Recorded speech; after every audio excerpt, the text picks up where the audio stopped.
I'm sorry, Claire. We hit the venue capacity. Mom said you knew. My older sister's voice was smooth, practiced, like she had rehearsed this exact moment in her bathroom mirror. She was standing in the doorway of the Ashford Estate banquet hall, wearing a navy dress I had never seen before, holding a glass of champagne like she belonged on a magazine cover. Behind her, I could hear the band playing something slow and celebratory, the kind of music that fills a room with warmth and memory. 40 years, my parents' 40th anniversary. I had driven 3 hours from Cincinnati with my 7-year-old daughter, Nora, in the back seat, wearing her nicest dress, her dark hair in 2 careful braids that had taken me 20 minutes to get right. Venue capacity, I repeated. It's a liability thing, my sister said, not quite meeting my eyes. You should have confirmed your RSVP. I did confirm, I said. I texted Mom 6 weeks ago, she said. Bring Nora. My sister shrugged in the way she always had one shoulder, barely a movement, the same gesture she had used since we were children whenever she wanted to signal that my concerns were not worth her full attention. I can't help what you think, she said. There's no room, Claire. I'm sorry. She wasn't sorry. I could see it in the tiny lift at the corner of her mouth. Is Mom inside? Can I just talk to her? She's busy. She's my mother. She's the guest of honor. She doesn't need this right now. And then the door closed. Not slammed, that would have been too honest. Just closed, quietly and firmly, the way you close a door on something you don't want to deal with. I stood there for a moment in the October air outside the Ashford Estate in Savannah, Georgia, the Spanish moss hanging in the trees above the parking lot, the sound of the party bleeding through the walls like something I wasn't supposed to hear. Nora was standing next to me, her hand in mine, her grip tightening slowly. Mommy, she said, are we going inside? Not tonight, baby, I said, but I wore my purple dress. I looked down at her. She was 7 years old, and she had been talking about this party for 3 weeks. She had asked me twice if Grandma would like her braids. She had picked out the card herself, a yellow one with balloons on it, and written inside it in her careful, uneven printing, Happy 40 years. I love you so much. Love, Nora. I know you did, I said, my voice steadier than it had any right to be. You look beautiful. Why can't we go in?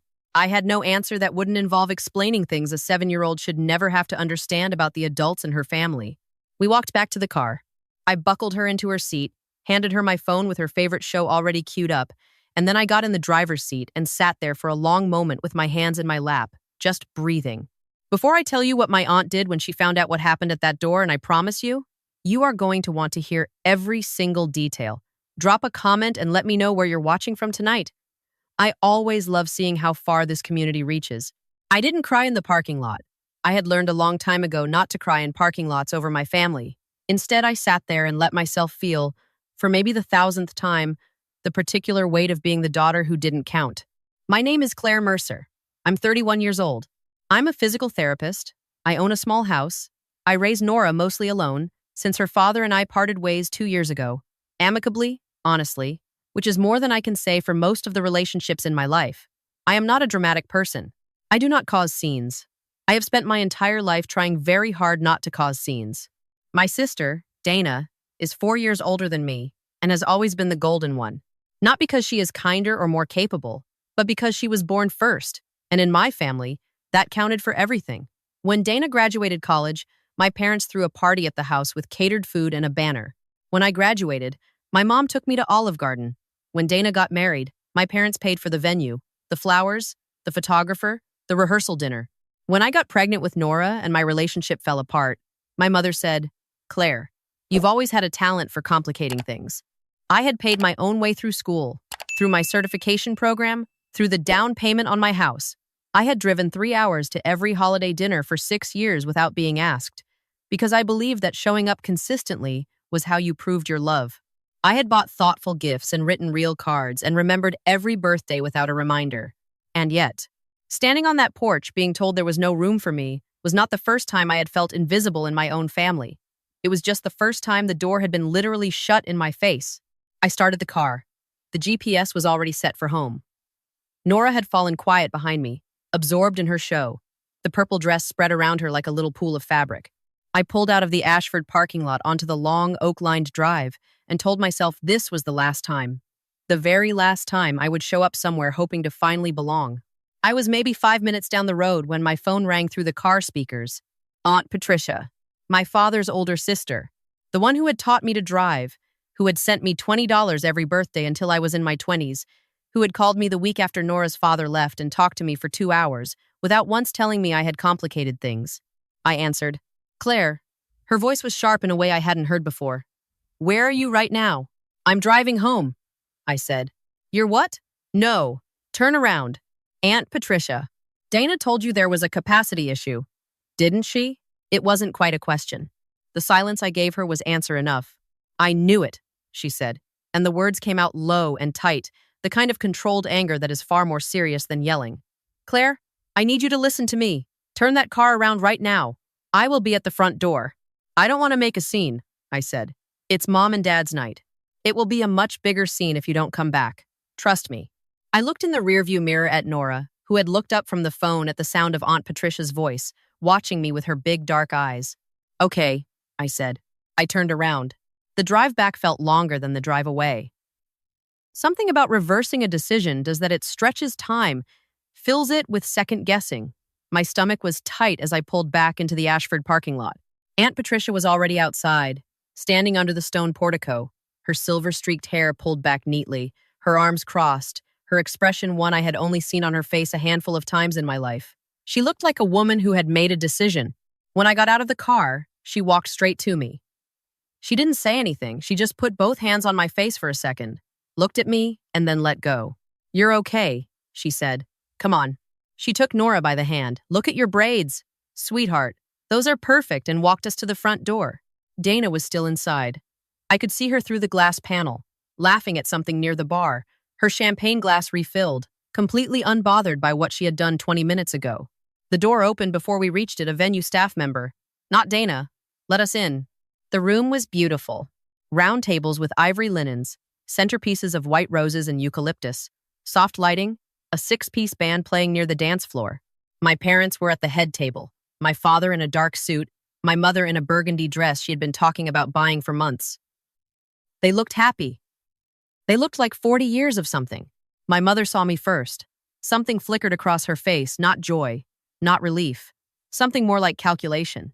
"Claire," she said, smiling carefully. "You made it." "She was turned away at the door," Aunt Patricia said. Her voice was even and clear and loud enough that the 4 or 5 people nearest to us turned to look. "By Dana, who told her there was a capacity issue." The calculation on my mother's face vanished. What replaced it was something older and harder. "Patty, this isn't." "I'm not asking yet," Aunt Patricia said. "I'm informing." She guided me to a seat near the head table, not in a corner, not near the kitchen, right there, close enough that I couldn't be ignored.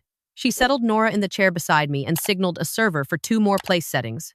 Dana had seen us by now. She had drifted over, and the smile on her face was a different kind of smile, the one she wore when she was managing a situation. "Claire, I'm so glad you made it back. I think there was some miscommunication." "Sit down, Dana," Aunt Patricia said. Dana sat. The dinner began. It was, on the surface, pleasant. The food was good. Nora ate her dinner with the careful focus she brought to everything, and only knocked over her water glass once. I sat and smiled and spoke when spoken to, and felt the tightness in my chest slowly expand into something larger, heavier. Something that had been building for years. At some point during the entrees, Aunt Patricia stood up. She picked up her fork and tapped her glass. The sound cut through the room, and one by one, conversations stilled, the band faded, and 80 faces turned toward her. "I'd like to say a few words," she said, smiling warmly at the room. "My brother and sister-in-law have built 40 years of life together, and that deserves to be celebrated. It does." She paused. "It also deserves honesty." The pause after that word was different. "I want to talk about something that happened tonight, because I think it matters. And I think it matters more than any toast I could give about the past." She reached into the small beaded clutch on her chair and took out her phone. "Dana, would you mind telling the room why Claire was turned away at the door this evening?" Dana's jaw tightened. I explained to Claire that we were at capacity. "That's interesting," Aunt Patricia said pleasantly, "because I checked the venue contract this afternoon before the event, and the reserved count was 62, and we have 78 people in this room right now. So capacity was not the issue." The room was very quiet. "I also want to show everyone something," Aunt Patricia continued. She turned and found the venue's AV stand, the one the slideshow had run from earlier, and connected her phone to it.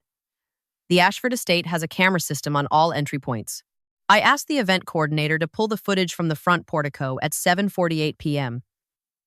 She was kind enough to share it with me.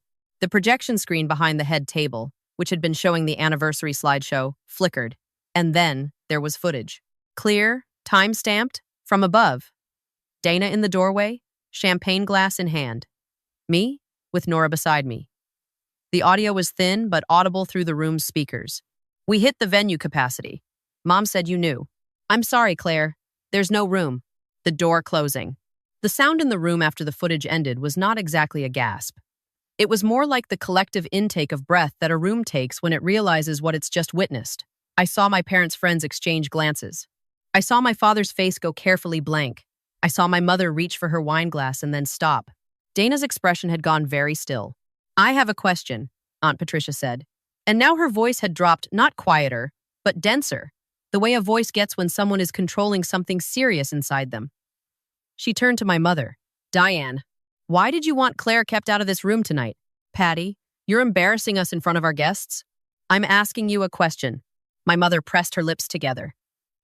There was no ulterior motive. Dana was managing the door. There was confusion. There was no confusion. That footage doesn't show confusion. Aunt Patricia set her phone down on the table. I'll tell you what I think happened, and you can correct me if I'm wrong. She looked at my mother, then at Dana, then back again. I think Claire was kept out of this room for the same reason she was removed from the family group chat 6 months ago without explanation. The same reason she wasn't told that Dad, my brother, updated his estate documents last spring. The same reason that when Grandma Eleanor passed last year and left her jewelry collection to be divided equally between her 2 granddaughters, only one of those granddaughters was present at the estate sale. The air in the room changed. I felt it before I understood it. What estate sale? I said. Aunt Patricia looked at me. Her expression was not triumphant. It was the opposite of that. It was the face of someone who had been dreading saying something for a long time. Grandma Eleanor's jewelry collection? She said carefully. Her will specified it was to be divided equally between you and Dana.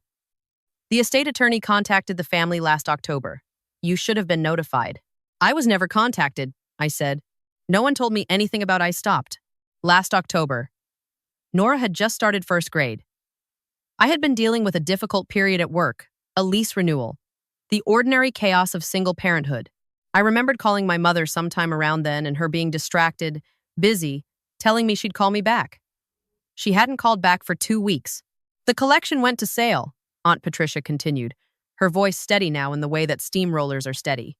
I attended because I was listed as a witness in Eleanor's will. Dana was there. Your parents were there. You were not there. The collection sold for $64,000. The number sat in the middle of the table like something heavy that had been dropped. $64,000, half of which, by the terms of my grandmother's will, had been mine. I didn't know I started. You weren't supposed to know, Aunt Patricia said quietly. That's the point. My mother stood up. You are completely out of line, Patricia. This is a private family matter, and you are airing it in front of 60 people who have nothing to do with. I'm out of line, Aunt Patricia repeated, and the evenness in her voice finally cracked. Just slightly, just enough. Your daughter drove 3 hours, with her 7-year-old child, to celebrate 40 years of your marriage. She was turned away at the door with a lie. And the reason she was turned away is because if she was in this room, sitting with family, talking to people who knew Eleanor, someone might mention the sale. Someone might say something in passing that would make Claire ask a question that you didn't want to answer. She paused. You didn't keep her out because of capacity. You kept her out because she would have found out. And now she has. The silence that followed was the complete kind, the kind where even the waitstaff stops moving. I looked at my mother. I had spent 31 years looking at my mother and seeing something complicated: love and disappointment and judgment and need, all tangled together in ways I had never been able to fully separate. In that moment, sitting in that beautiful room with the white roses and the anniversary cake on a stand behind the head table, I saw something different. I saw someone who had made a choice.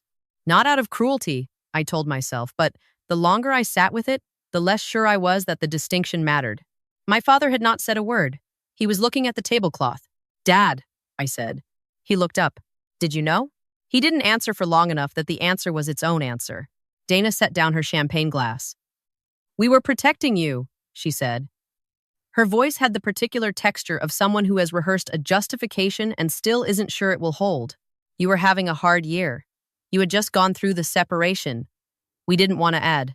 You took $32,000 that belonged to me, I said.